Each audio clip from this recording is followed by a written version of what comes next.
A new feature in MPanel InSite is the ability to export models that you've designed directly into Sketchup, where you can add further detail, background, image matching, and obviously rendering.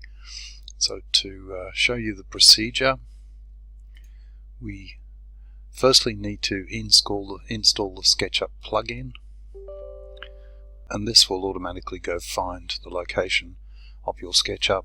If that's okay, install the script, and you do need to restart Sketchup for this to show up. So once we've finished designing a model, we now, rather than export to OBJ, we export to Sketchup, give it a name.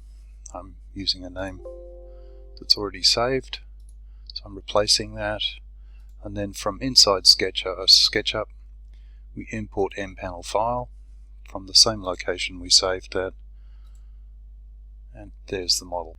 Thanks for watching. If you have any other questions, please email support@mpanel.com.